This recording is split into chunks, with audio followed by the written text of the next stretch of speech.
देख लिया है, तो एक बार रिवीजन के फॉर्म में इसे हम फिर से देखते हैं। तो देखिए आपको स्क्रीन पर ह्यूमन हार्ट दिखाई दे रहा है पंप करता हुआ। तो देखिए कितना छोटा सा स्ट्रक्चर है और ये ऐसे ही रिदमिकली रिपीटेडली इसी तरीके से लगातार काम करता जाता है। ठीक है, तो आपको दिखाई दे रहे हैं जो स्ट्रक्चर्स। अब हम आगे इसमें बढ़ते हैं।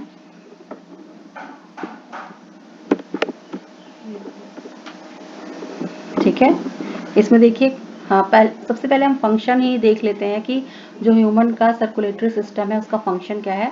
तो circulatory system is a system of internal transport that transports. तो ट्रांसपोर्टेशन, इंटरनल ट्रांसपोर्टेशन यानी टू सेल ट्रांसपोर्टेशन ये करवाता है।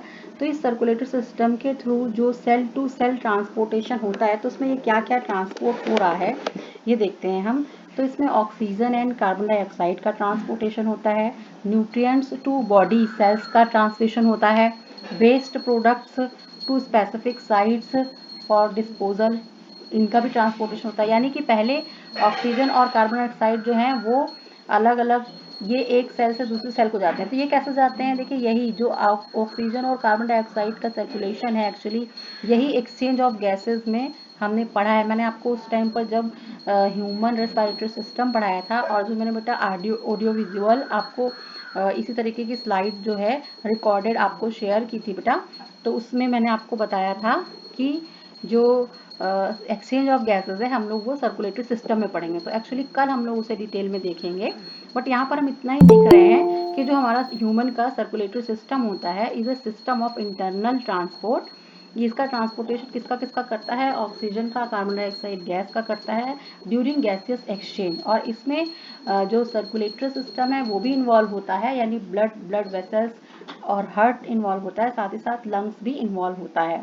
ठीक है, फिर न्यूट्रिएंट्स टू बॉडी सेल्स। इसके बाद जब जो डाइजेस्टिव सिस्टम है, डाइजेस्टिव सिस्टम से जो लास्ट में न्यूट्रिएंट्स बनते हैं, वो न्यूट्रिएंट्स जो होते हैं वो न्यूट्रिएंट्स भी इसी के थ्रू, ब्लड के थ्रू सप्लाई होते हैं। फिर इसी तरीके से जो हमारी बॉडी में डिफरेंट सेल्स में फंक्शंस परफॉर्म हो जाते हैं, यानी कि ग्लूकोज का ब्रेकडाउन जो सबसे मेन फंक्शन है हो जाता है और एनर्जी का फॉर्मेशन हो जाता है।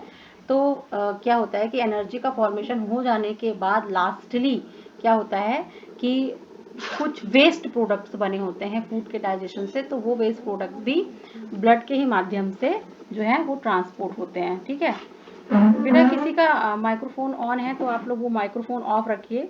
ठीक है, फिर हम लोगों ने, मैंने आपसे पहले ही डिस्कस कर चुकी हूँ, मैं आपको ब्लड वेसल्स पढ़ाया था मैंने, और उसका आपको ऑडियो वीडियो भी शेयर किया था। मैंने आपको ब्लड वेसल्स का ऑडियो वीडियो भी जो है वो शेयर किया था। ओके, मैंने आपको ब्लड वेसल्स का जो ऑडियो वीडियो शेयर किया था,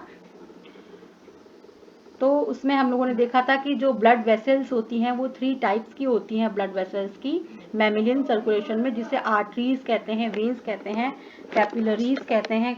फिर ये जो आर्टरी, वेन, कैपिलरीज होती हैं वो क्या बनाती हैं टुगेदर, इन्हीं को हम कहते हैं ब्लड वेसल्स, इन्हीं को कहते हैं टुगेदर, इन्हीं को हम क्या बोलते हैं, इन्हीं को हम टुगेदर बोलते हैं blood vessels. Okay, together they form a network of blood vessels through out the organism that transport blood. ठीक है, फिर इसके आगे हम देखते हैं कि ये जो डायग्राम है, इसमें आपको ये डायग्राम भी मैंने समझाया हुआ था इसके पहले की क्लासेस में, मैंने आपको ये बता दिया है।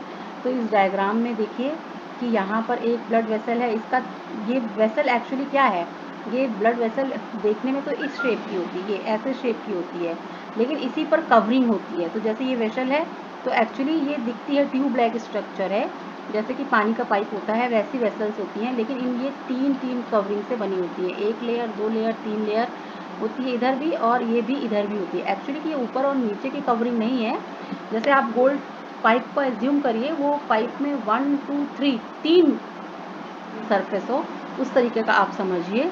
या आपकी जो वाटर बॉटल होती है मिल्टन वगैरह की, उसको आप देखते हैं तो अंदर किसी किसी में कांच लगा होता है, कांच का सरफेस होता है, फिर उसके बाद बीच में प्लास्टिक का सरफेस होता है, फिर किसी में बाहर स्टील का सरफेस होता है। तो उस टाइप का स्ट्रक्चर यहाँ पर ब्लड वेसल्स का होता है। तो ब्लड वेसल्स में जो है इंडोथीलियम, मीजोथीलियम और एपिथीलियम 3 होते हैं, यानी इसी को हम इंडोथीलियम और इलास्टिक टिश्यू और एक्सटर्नल भी इलास्टिक टिश्यू यानी कि इसमें एक प्रोटेक्टिव कवरिंग के रूप में सबसे अंदर जो होता है बेटा ये होता है एंडोथीलियम। देखिए यहाँ पर दिखाया है और इसी को कहा गया है ट्यूनिका इंटीमा। फिर इसी तरह से आपको स्मूथ मसल्स जो होती है वो सेकंड लेयर के रूप में होती है जिसको कहा गया है ट्यूनिका मीडिया। और सबसे अंदर जो सबसे बाहर की तरफ लेयर होती है इलास्टिक टिश्यू की बनी होती है। तो इस तरीके से आप देख रहे हैं कि जो आर्टरी है और वेन है इसमें तो 3 लेयर होती है, लेकिन जब हम ब्लड वेसल में केवल कैपिलरी की बात करते हैं तो उसमें केवल एक लेयर होती है प्रोटेक्टिव एपिथेलियम वाली, और ये जो है कैपिलरी में सिंगल होती है। ठीक है, तो इस तरह से ये तीनों मिल करके क्या बनाते हैं, ब्लड वेसल बनाते हैं। देखिए एक मान लीजिए कि ये एक आर्टरी आ रही है, तो ये आर्टरी भी बहुत छोटे छोटे से नेटवर्क बना लेती है, ऐसे करके बहुत छोटे छोटे से नेटवर्क बनाती है, छोटी छोटी बन जाती है। और फिर इधर से कोई वेन आ रही है तो ये वेन भी इसी तरीके से आ रही है। फिर ये भी क्या है, ये बहुत छोटे छोटे से पार्ट में ऐसे नेटवर्क बना लेती है। तो ये बीच में ये आपस में कनेक्टेड होते हैं और इसी पोर्शन को कैपिलरी नेटवर्क कहते हैं। ठीक है, और यही गैसेस एक्सचेंज का जो है मेन सरफेस होता है। ओके, तो मैं देखती हूँ कि क्या आपको मेरी बात